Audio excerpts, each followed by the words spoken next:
क्या आप बच्चों 2025 में सफल होने के लिए तैयार हैं? अब केवल 100 डेज बचे हैं और अब आपको अपनी पढ़ाई को और अधिक एक्टिव करने की ज़रूरत है। तो इस अंतिम समय में हमारे बताए हुए 100 डेज प्लान्स को फॉलो करें, सफलता आपकी होगी।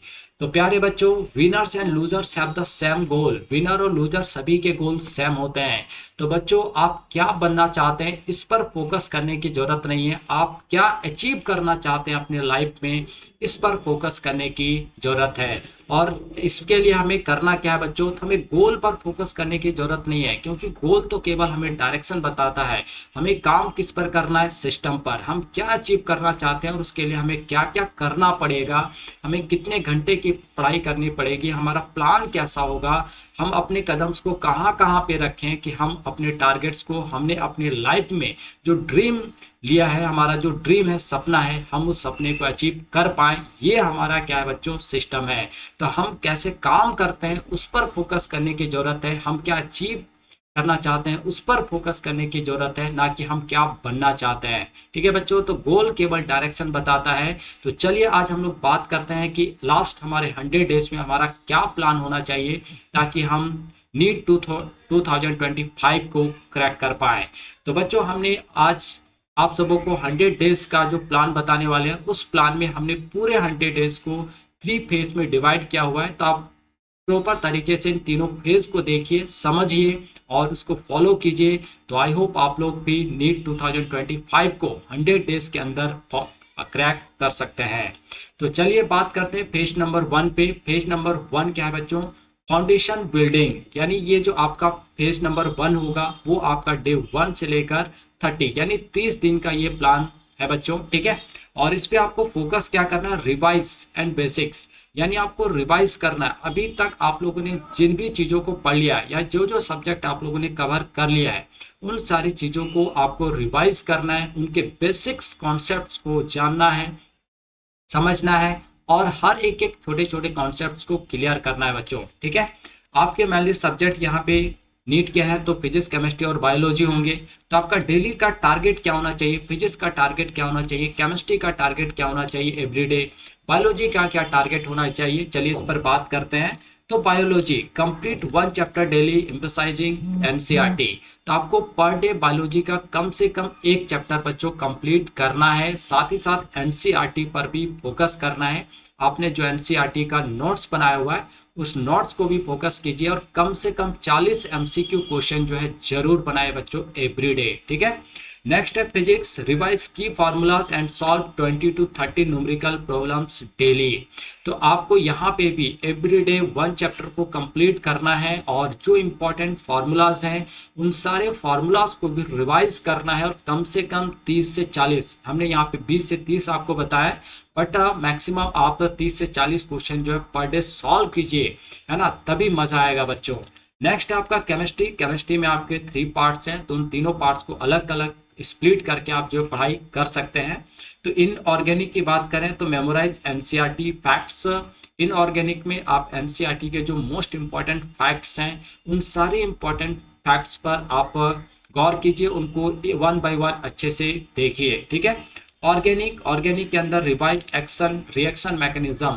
तो रिएक्शन वाले जितने भी टॉपिक्स है बच्चों, या जितने भी आपके रिएक्शंस हैं, उन सारे रिएक्शंस को एकदम गहराई से देखना है, थोरोली देखना है, आराम से देखना है 1 से 30 डेज के अंदर। ठीक है, नेक्स्ट है फिजिकल, सॉल्व प्रॉब्लम्स डेली। क्योंकि फिजिकल केमिस्ट्री में आपके बहुत सारे न्यूमेरिकल क्वेश्चंस मिलते हैं, तो आपको सॉल्व करने की जरूरत है। और यहाँ पे कम से कम आप 20 से 30 क्वेश्चन जो है पर डे सॉल्व कीजिए। और जो भी आपको कॉम्प्लेक्स टॉपिक लग रहा है उसको आप नोट डाउन कीजिए, और उससे रिलेटेड आपको जो भी ऑनलाइन सोर्सेस मिल रहे हैं या छोटे छोटे ऑनलाइन वीडियोस हैं उनके हेल्प से आप उसको दूर करने की कोशिश कीजिए। ठीक है बच्चों, टेस्ट योर सेल्फ। आपको 1 से 30 डेज तक खुद को टेस्ट भी करना है, जिसको हम लोग बोलते हैं ना रिव्यू करना, अपने आप को चेक करना कि हमने 1 से 30 डेज या पर डे जो हम अपने प्लान्स को लेकर चल रहे हैं उस प्लान में हम कहाँ तक सक्सेस हो पा रहे हैं, क्या अचीवमेंट हमारा रहा है एवरीडे, उसको भी चेक करना बहुत जरूरी है बच्चों। ठीक है, तो take topic wise test every 3 days. यानी एवरी 3 डेज में आपको क्या करना है, टॉपिक वाइज टेस्ट भी देना है। मान लीजिए आपने केमिस्ट्री का एक चैप्टर पढ़ा तो उसका आप एक टेस्ट रख लीजिए। बायोलॉजी का, केमिस्ट्री का, फिजिक्स का, हर तीनों सब्जेक्ट्स का आपको क्या करना है, टेस्ट भी देना है, ताकि आप अपने आप को रिकॉल कर पाए, रिव्यू कर पाए कि अभी तक हम कहाँ पर पहुंचे और हमें और कितना मेहनत करने की जरूरत है।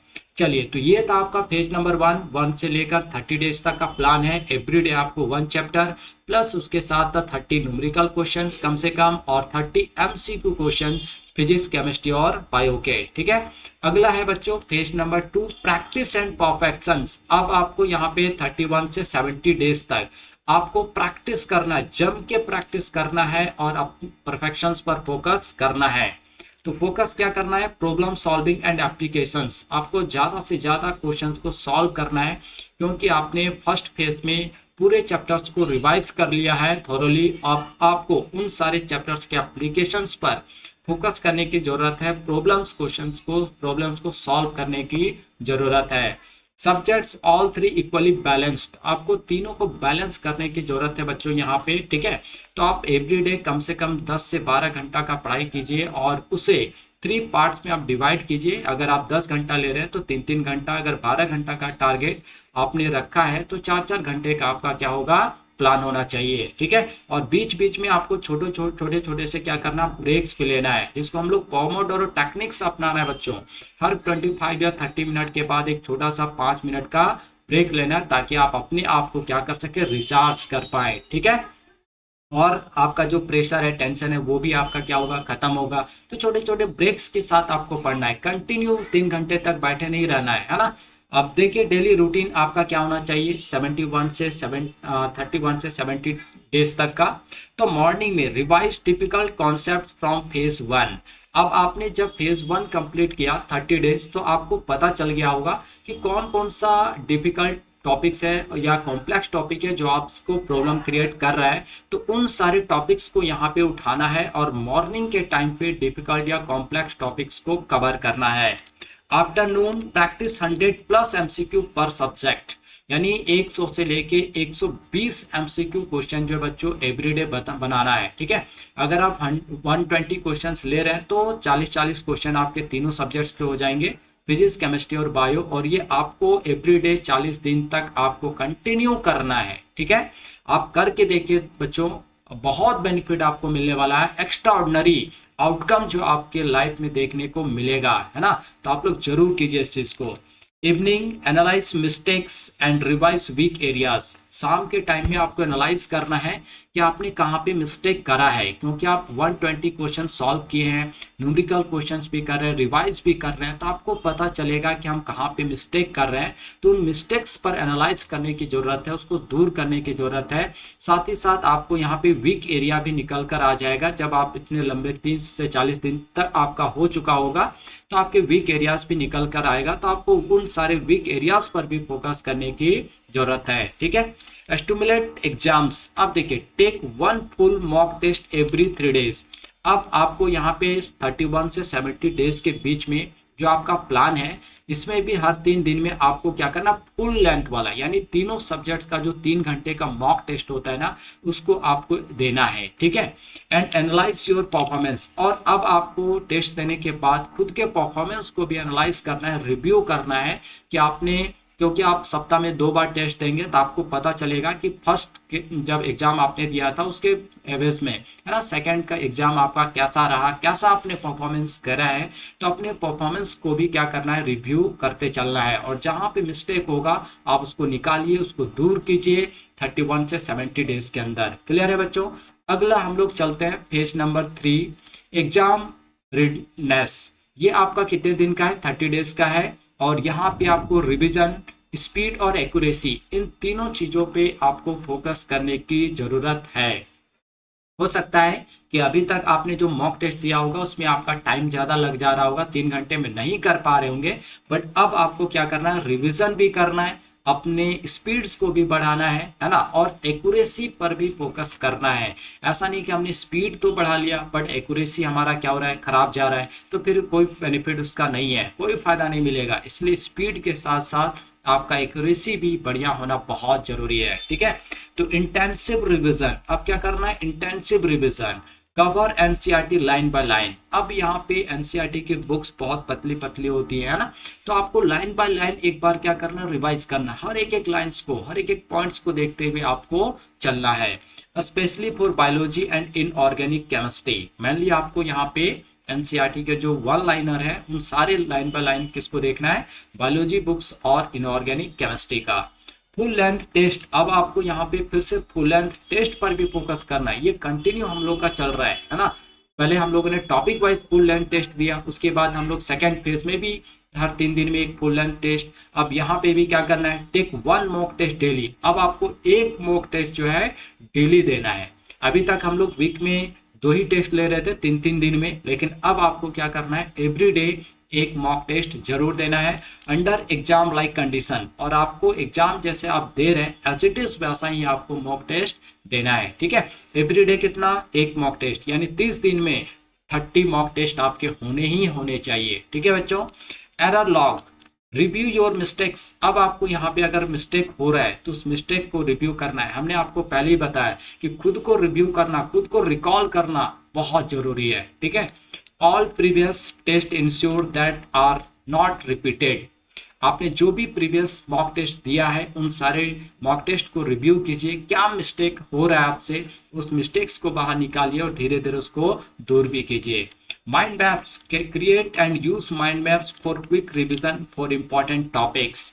यानी बच्चों हाई वेटेज टॉपिक जितने भी हैं उसका माइंड मैप्स भी तैयार कीजिए ताकि आप कम से कम टाइम में चीज़ों को रिवाइज कर पाए। फ्लैश कार्ड यूज कीजिए ताकि आप कम से कम टाइम में रिवाइज कर पाए, ठीक है। तो ये आपके 3 पेज थे, और अगर आप इस पूरे प्लान्स को फॉलो करते हैं तो गारंटेड आप कहीं ना कहीं एक अच्छा स्कोर कर पाएंगे आप नीट 2025 में, ठीक है। तो चलिए हम लोग थोड़ा सा और आगे बढ़ते हैं और बोनस टिप्स फॉर सक्सेस पर बात करते हैं। तो आपके लिए हमने कुछ बोनस टिप्स भी यहाँ पे दे रखा है। फर्स्ट है स्टिक टू एनसीईआरटी। आपको एनसीईआरटी पे एकदम चिपक जाना है बच्चों, है ना। It is the bible for NEET. ये क्या है, नीट के लिए बाइबल है बच्चों, है ना। Specially for biology and chemistry.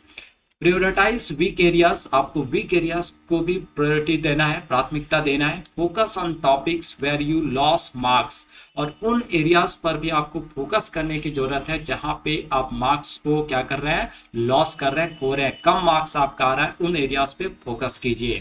Stay healthy, एकदम स्वस्थ रहिए, एंजॉय कीजिए, एक्सरसाइज कीजिए 15 से 20 मिनट एवरीडे, वर्कआउट कीजिए, आधा घंटा 15 मिनट मेडिटेशन कीजिए बच्चों, है ना। और 6 से 8 घंटा का नींद जरूर लीजिए, ठीक है।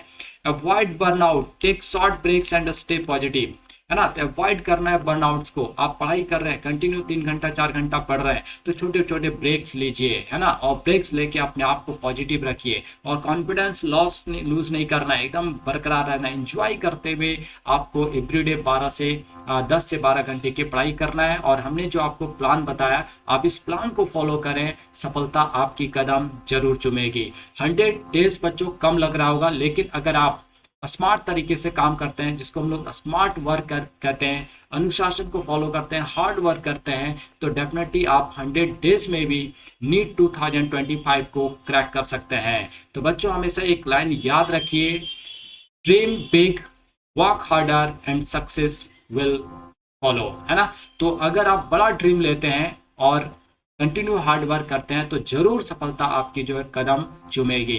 तो आपके लिए कुछ टॉप रिसोर्सेज हैं जहां से आप यूज कर सकते हैं बच्चों। तो बायोलॉजी, एनसीईआरटी और डोरमेंस बायोलॉजी आप यूज कर सकते हैं। फिजिक्स में एससी वर्मा, डीसी पांडे को आप फॉलो कीजिए।